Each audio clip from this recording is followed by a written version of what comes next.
అనగనగా దేవాపురం అనే గ్రామంలో సోముడు, భాగ్యం అనే నిరుపేద దంపతులు ఉండేవారు. సోముడు రోజు అడవికి వెళ్ళి కట్టెలు కొట్టి వాటిని అమ్మి వచ్చిన దాంతో జీవనం సాగించేవాడు. అలా ఒకరోజు, భాగ్యం, అడవికి వెళ్ళి కట్టెలు కొట్టుకొస్తాను.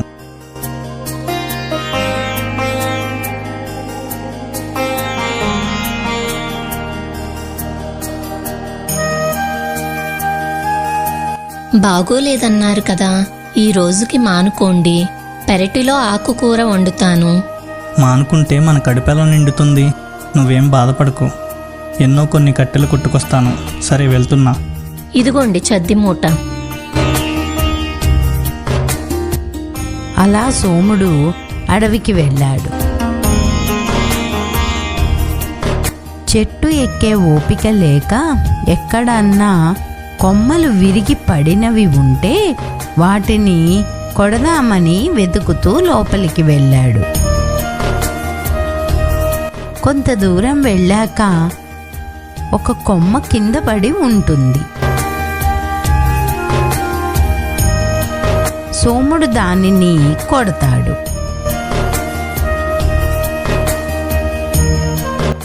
ఈ రోజుకి ఈ కట్టెలు చాలు. ఇంటికి వెళ్దాం. నీరసంగా ఉంది. అలా కొంత దూరం నడిచాక ఈ చోటు చాలా బాగుంది.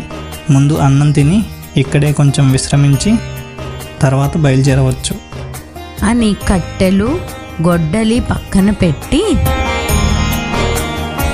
దగ్గరలో ఉన్న కొలంలో నీళ్లు తీసుకొని వచ్చి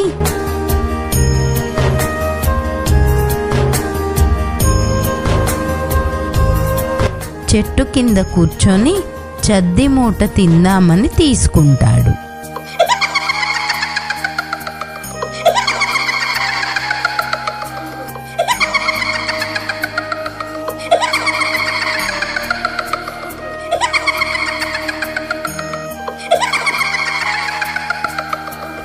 ఆహా, నరుడి వాసన. ఎక్కడ నుండి వస్తుందో ఈ వాసన? అడుగో, అక్కడ ఉన్నాడు. నేను తింటాను. దిట్టంగా ఉన్నాడు. ముందు నేను తింటాను. ముందు నేను తినాలి. నేనే చూశాను. ఈ మాటలు విన్న సోమయ్య గుండె గుబేలుమంటుంది. అయ్య బాబోయ్, దెయ్యాలు ఇప్పుడు నన్ను తినేస్తాయేమో. అసలే నీరసంగా ఉంది. ఎక్కువ దూరం పరిగెత్తలేను. వీటికి ఆహారం అవ్వాల్సిందేనా? దేవుడా, నా భాగ్యానికి తోడుగా ఉండు. ఎవరో ఒకళ్ళం తిందాము, కానీ ముందు అటు చూడండి. వీడేంటో ఏమీ కదలటం లేదు. చనిపోయి ఉన్నాడో ఏమో. చూద్దాం పదండి.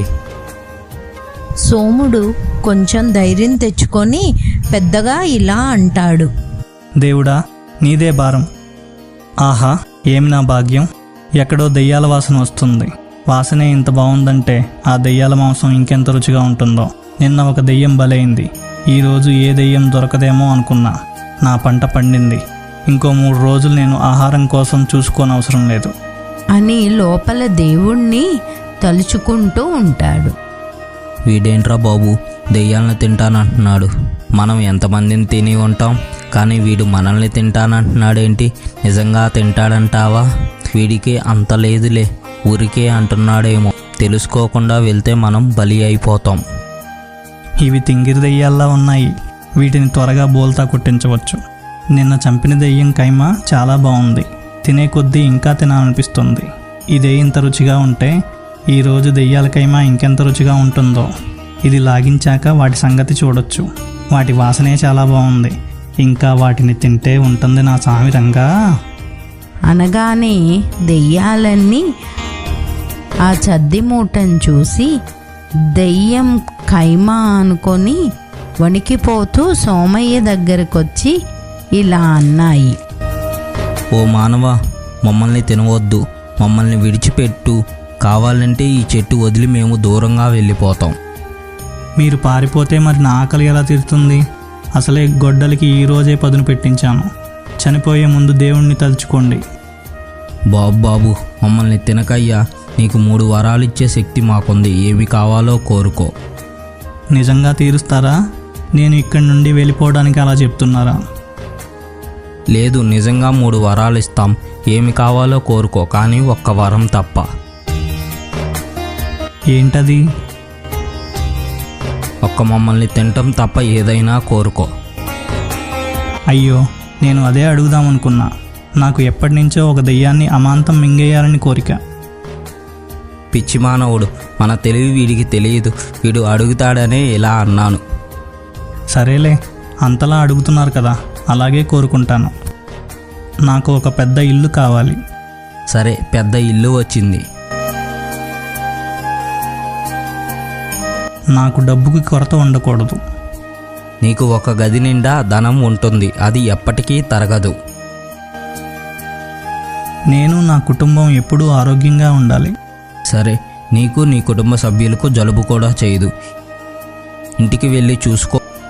సోమయ్య జ్వరం నీరసం పోయి పరుగు పరుగున ఇంటికి వెళ్తాడు. పిచ్చి దెయ్యాలు నమ్మేశాయి. ఆ దేవుని దయ వల్ల మంచి జరిగింది. అమ్మయ్యా, మనం తప్పించుకున్నాం. ఇంకా సోమయ్య ఇంటికి వెళ్ళేసరికి పూరి గుడిసె ఉండే ప్రదేశంలో ఒక పెద్ద భవనం ఉంటుంది. లోపల అన్ని వస్తువులు, ఒక గది నిండా బంగారం ఉంటుంది. సోమయ్య జరిగిందంతా భార్యకి చెప్తాడు. వారు చాలా రోజుల తరువాత తృప్తిగా భోజనం చేశారు. వారి కష్టాలన్నీ తీరిపోయాయి. వారికి వచ్చిన ధనంలో ఎంతో సంతోషంగా ఉండడమే కాక పేదవారందరికీ దాన ధర్మాలు చేస్తూ జీవించసాగారు. కథ కంచికి, మనం ఇంటికి. Please like, share and subscribe to Harika tales. కొత్త కథల కోసం చూస్తూనే ఉండండి హారికా టేల్స్.